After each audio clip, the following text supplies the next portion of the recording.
लीजिए कि जमीन में एक बीज बोया गया है। हम्म। अब उस बीज को ना तो पानी दिया जा रहा है और ना ही उस पर धूप पड़ने दी जा रही है।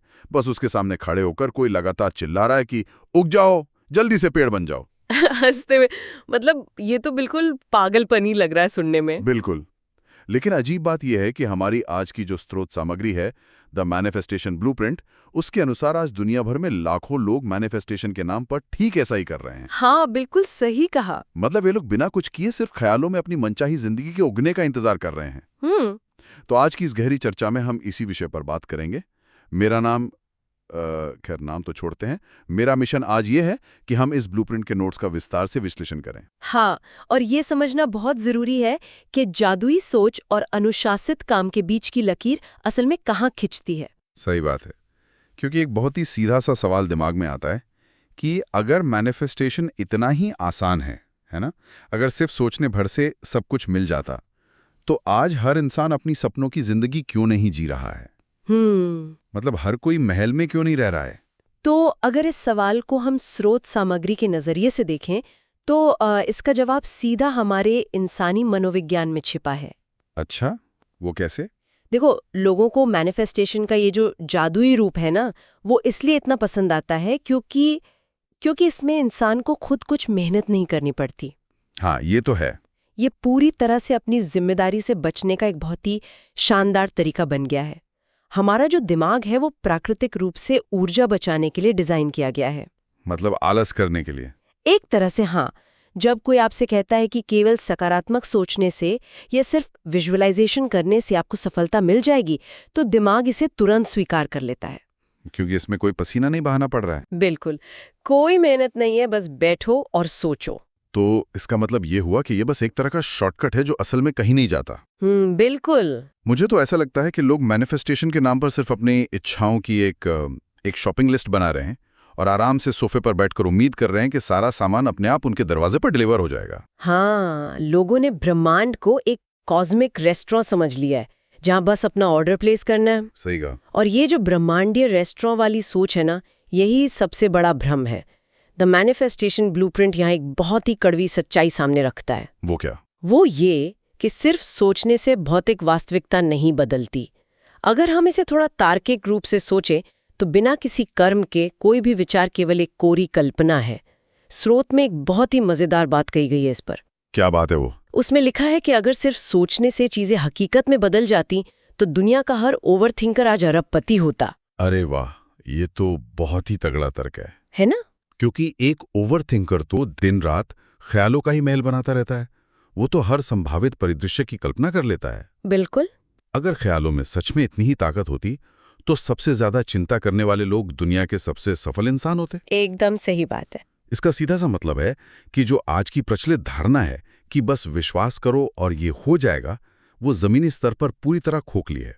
लेकिन एक बात बताइए। हाँ, पूछिए। अगर वो जादुई सोच काम नहीं कर रही है तो यकीनन कोई तो ऐसा तरीका होगा जिसने इस पूरे मैनिफेस्टेशन के विचार को इतना लोकप्रिय बनाया है। मतलब आग के बिना धुआं तो नहीं उठता ना? हाँ, बिल्कुल। और यहीं पर स्रोत सामग्री मैनिफेस्टेशन के असली और तार्किक फॉर्मूला को सामने लाती है। तो फॉर्मूला है क्या? ये कोई रहस्यमयी जादू नहीं है, बल्कि मनोविज्ञान और अनुशासित कर्म का एक बहुत ही व्यावहारिक मेल है। ये फॉर्मूला 4 बुनियादी स्तंभों पर टिका है। ओके। है निरंतरता। जब ये चारों चीजें एक साथ मिलती हैं, तब जाकर कोई विचार वास्तविकता का रूप लेता है। तो चलिए इस फॉर्मूले को थोड़ा अच्छे से समझते हैं। सबसे पहले स्पष्टता यानी क्लैरिटी की बात करते हैं। अक्सर लोग कहते हैं कि मुझे बहुत सारा पैसा चाहिए या मुझे एक बहुत अच्छी नौकरी चाहिए। क्या हम इसे स्पष्टता मान सकते हैं? बिल्कुल नहीं। बहुत सारा पैसा दिमाग के लिए कोई स्पष्ट लक्ष्य नहीं होता। अच्छा। हाँ, क्योंकि ये बहुत ही धुंधला विचार है। स्पष्टता का मतलब है एक सटीक लक्ष्य तय करना। अगर किसी को साफ तौर पर पता ही नहीं है कि उसे असल में क्या चाहिए, तो उसका दिमाग कभी भी एक दिशा में अपनी ऊर्जा को केंद्रित नहीं कर सकता। समझ रहा हूँ। हमारा दिमाग एक नेविगेशन सिस्टम की तरह काम करता है। जब तक उसमें कोई सटीक पता नहीं डाला जाएगा, वो बस गोल गोल घूमता रहेगा। अरे ये तो ऐसे ही हो गया जैसे कोई रेलवे स्टेशन जाकर टिकट काउंटर पे कहे कि भाई मुझे कहीं की भी टिकट दे दो, बस जगह अच्छी होनी चाहिए। बिल्कुल उसे कभी कोई टिकट मिलेगी ही नहीं। सही बात है। अब मान लेते हैं कि किसी ने अपना नेविगेशन सेट कर लिया, उसे अपनी स्पष्टता मिल गई, हम्म तो इस फॉर्मूले का दूसरा हिस्सा ध्यान हम्म यानी अटेंशन, हम्म वो कैसे काम करता है? यहाँ जो सबसे हैरान करने वाली बात है वो सीधे हमारे दिमाग की बनावट से जुड़ी है। कैसे? देखिए, इंसान हर दिन लाखों तरह की जानकारियों से गुजरता है, लेकिन दिमाग हर चीज को प्रोसेस नहीं कर सकता। हाँ, वरना तो दिमाग फट ही जाएगा। बिल्कुल, वो थककर काम करना बंद कर देगा। इसलिए दिमाग का अपना एक फिल्टर होता है। जिस चीज पर हम ध्यान केंद्रित करते हैं, ये फिल्टर उससे जुड़ी जानकारियों को आसपास के वातावरण से छानकर हमारे सामने लाने लगता है। अच्छा। यानी जब लक्ष्य स्पष्ट होता है और ध्यान उस पर लगा होता है, तो इंसान अचानक से उन अवसरों को देखने लगता है जो पहले भी वहीं मौजूद थे लेकिन छुपे हुए थे। ये बात तो काफी हद तक समझ आती है। अब आते हैं फॉर्मूला के तीसरे और शायद उस हिस्से पर जहां लोग सबसे ज्यादा भागने की कोशिश करते हैं। हाँ, और वो है कर्म यानी एक्शन। बिल्कुल। यही वो बिंदु है जहां ज्यादातर लोगों का मैनिफेस्टेशन पूरी तरह से टूट जाता है। स्रोत बहुत ही स्पष्ट शब्दों में कहता है कि बिना काम के भौतिक दुनिया में कोई परिणाम नहीं मिलता। चाहे आपके पास कितनी भी स्पष्टता हो, हाँ। चाहे ध्यान कितना भी गहरा हो, जब तक उस दिशा में कोई ठोस कदम नहीं उठाया जाएगा, कुछ नहीं बदलेगा। तो मतलब मानसिक ऊर्जा को भौतिक वास्तविकता में बदलने का एकमात्र पुल कर्म ही है। 100%। सिर्फ विजन बोर्ड बनाने से या डायरी में रोज अपने लक्ष्य लिखने से कुछ नहीं होता, जब तक कि उस लक्ष्य को पाने के लिए जमीन पर पसीना ना बहाया जाए। एकदम सही। और अगर किसी ने जोश में आकर एक दिन बहुत मेहनत कर भी ली, तो भी तो बात नहीं बनती ना। यहीं पर शायद चौथा स्तंभ आता है, निरंतरता या कंसिस्टेंसी। हाँ, क्योंकि एक दिन के भारी मोटिवेशन से जीवन की दिशा कभी नहीं बदलती। जब वही कर्म अनुशासन के साथ लगातार किया जाता है, उसे बार बार दोहराया जाता है, तब जाकर कोई स्थायी बदलाव आता है। ये बिल्कुल एक जिम जाने जैसा है। वो कैसे? मतलब एक दिन में 12 घंटे जिम करने से सेहत नहीं बनती। हाँ, उल्टे इंसान बीमार पड़ जाएगा। बिल्कुल, लेकिन रोज आधा घंटा लगातार जाने से शरीर पूरी तरह बदल जाता है। इसी तरह निरंतरता ही विचारों को आदतों में और आदतों को परिणामों में बदल देती है। ये पूरा फॉर्मूला बहुत ही व्यावहारिक और जमीनी है। लेकिन एक सेकंड, यहाँ पर एक बहुत बड़ा सवाल उठता है मेरे मन में। हाँ, पूछिए। अगर इस पूरे फॉर्मूले में सब कुछ सिर्फ स्पष्टता, फोकस, पसीना बहाना और अनुशासन ही है, तो फिर इस पूरी प्रक्रिया में विजुअलाइजेशन नाम की चीज की जरूरत ही क्या है?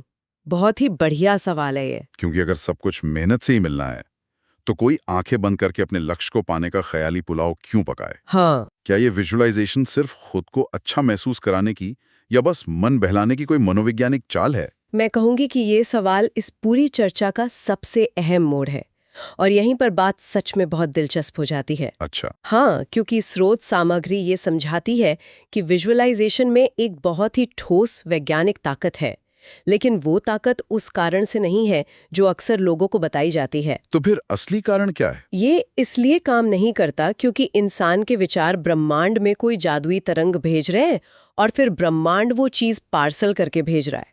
हाँ, वो कॉस्मिक रेस्टोरा वाला भ्रम। बिल्कुल, ये असल में इसलिए काम करता है क्योंकि विजुअलाइजेशन करने पर इंसान का अपना दिमाग उन विचारों को सुन रहा होता है।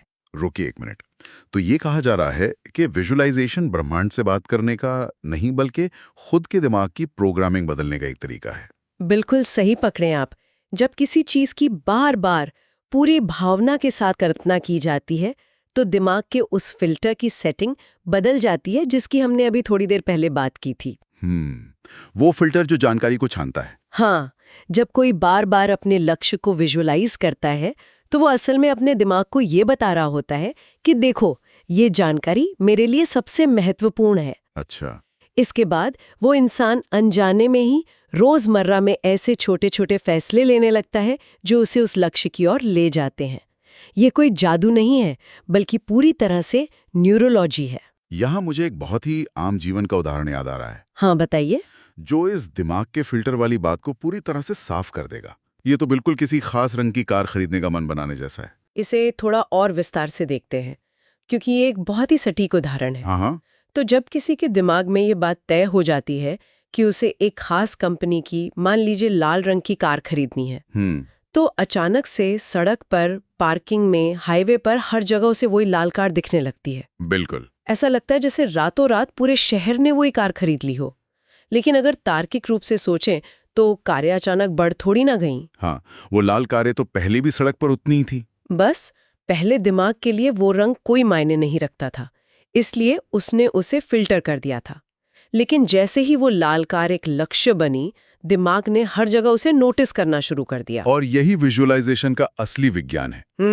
जब कोई सफल होने का विजुअलाइजेशन करता है तो शहर में अचानक नए अवसर पैदा नहीं हो जाते, बल्कि उस व्यक्ति का दिमाग उन अवसरों को पकड़ने के लिए तैयार हो जाता है जिन्हें वो पहले बस अनदेखा कर रहा था। क्या बात है। इसलिए स्रोत के अनुसार जब मैनिफेस्टेशन की बात आती है तो ये पूछना कि क्या मैं इस चीज को मैनिफेस्ट कर सकता हूँ, असल में एक गलत सवाल है। तो फिर सही सवाल क्या होना चाहिए? असली सवाल ये होना चाहिए कि क्या इस लक्ष्य को विजुअलाइज करने के बाद मेरे रोजमर्रा के काम करने का तरीका बदलेगा? ओहो, ये बहुत गहरी बात है। अगर रोज आंखें बंद करके अमीर बनने की कल्पना की जा रही है, लेकिन आंखें खोलने के बाद काम वही पुराने किए जा रहे हैं, तो वो विजुअलाइजेशन पूरी तरह से बेकार है।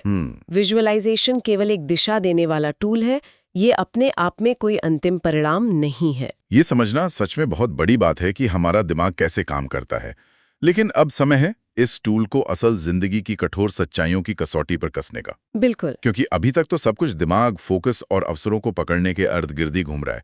लेकिन दुनिया सिर्फ ख्यालों से तो नहीं चलती ना, दुनिया बाहर से बहुत सख्त है। और इसी सख्ती को द मैनिफेस्टेशन ब्लूप्रिंट अपनी कड़वी सच्चाई वाले हिस्से में सामने रखता है। वो कड़वी सच्चाई क्या है? ये ब्लूप्रिंट स्पष्ट करता है कि मैनिफेस्टेशन किसी भी तरह से मेहनत से बचने का शॉर्टकट नहीं है।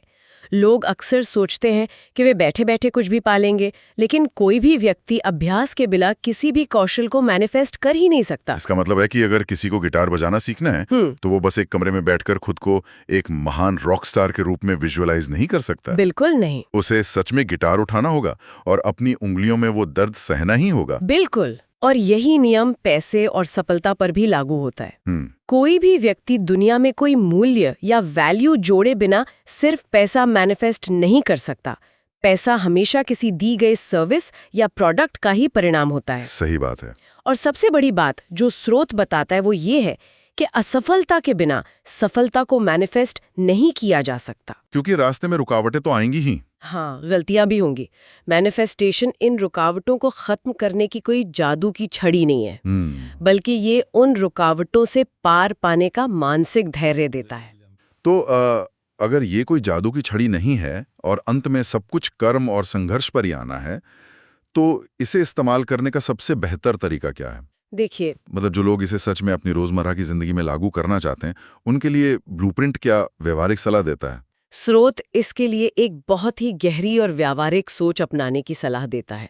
अक्सर लोग मैनिफेस्टेशन का अभ्यास करते समय आईने के सामने खड़े होकर कहते हैं, मैं सफल हो जाऊंगा या मेरे पास भविष्य में बहुत सारा पैसा होगा। हाँ, ये बहुत आम बात है। लेकिन ये तरीका इंसान को भविष्य के इंतजार में फंसा देता है। तो फिर क्या करना चाहिए? इसके बजाय एक बहुत ही शक्तिशाली सवाल खुद से पूछना चाहिए। और वो सवाल क्या है? वो सवाल है, मेरा एक सफल रूप आज के दिन क्या काम करता? अच्छा। यानी भविष्य का जो सफल इंसान मैं बनना चाहती हूँ, अगर वो आज मेरी जगह होता तो वो अपना आज का दिन कैसे बिताता? मेरा एक सफल रूप आज के दिन क्या काम करता? ये सवाल तो नजरिया ही पूरी तरह से पलट देता है ना? ये भविष्य की किसी घटना को आज के वर्तमान क्षण से सीधा जोड़ रहा है। हाँ, और ये सवाल पूछने के बाद इंसान को बस वही काम करना है जो उसका सफल रूप करता।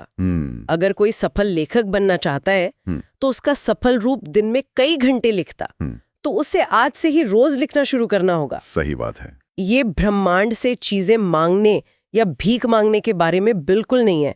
ये असल में खुद की पहचान बदलने के बारे में है। खुद को उस इंसान में ढालने के बारे में है जो उन मनचाही चीजों को पाने के लायक हो। बिल्कुल।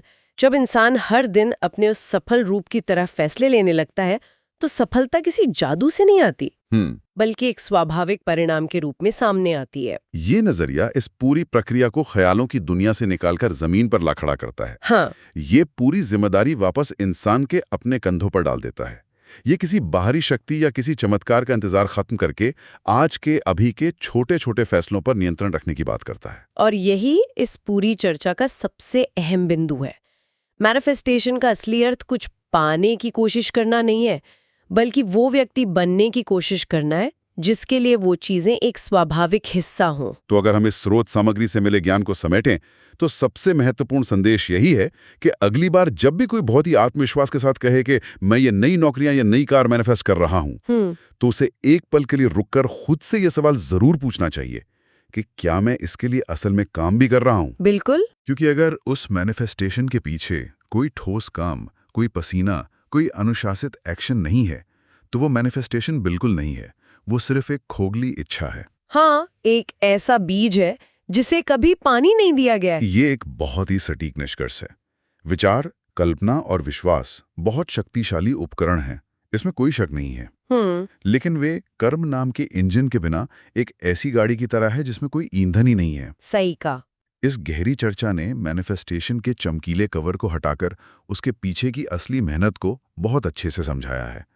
लेकिन इस चर्चा को समाप्त करने से पहले एक बहुत ही गहरा मनोवैज्ञानिक विचार है जो स्रोत के परे जाता है, लेकिन इसी विषय को एक नई रोशनी में दिखाता है। वो विचार क्या है? हमने ये तो बहुत विस्तार से समझ लिया कि आज जो अनुशासित कर्म किए जाते हैं वही भविष्य का निर्माण करते हैं, जिसे सफलता का मैनिफेस्टेशन कहा जाता है। लेकिन अगर कोई व्यक्ति लगातार असफल हो रहा है या बार बार खुद ही अपनी राह में रुकावटें खड़ी कर रहा है, तो इसका क्या मतलब निकाला जाए? अच्छा सवाल है। क्या ऐसा हो सकता है कि हमारे अवचेतन मन में, यानी हमारे सबकॉन्शियस में, ऐसी कुछ छिपी हुई कहानियां, कुछ गहरे डर चल रहे हों जो बिना हमें पता चले हमारे आज के फैसलों को कंट्रोल कर रहे हों? ये एक ऐसा पहलू है जिस पर अक्सर ध्यान नहीं जाता। अगर किसी के अवचेतन मन में ये डर बैठा है कि सफलता मिलने से लोग जलने लगेंगे या पैसे से रिश्ते खराब हो जाते हैं, हाँ, ये बहुत लोगों को लगता है, तो उसका दिमाग कभी भी उसे सफल होने वाले कदम उठाने ही नहीं देगा। बिल्कुल। क्या ऐसा तो नहीं कि चेतन रूप से तो बहुत से लोग सफल होने की बड़ी बड़ी बातें कर रहे हैं, विजन बोर्ड बना रहे हैं, लेकिन अंदर ही अंदर अनजाने में अपनी सफलताओं की जगह अपनी ही रुकावटों को मैनिफेस्ट कर रहे हैं? ये बहुत संभव है। ये निश्चित रूप से एक ऐसा सवाल है जो किसी को भी अपने खुद के विचारों और अपनी आदतों का गहराई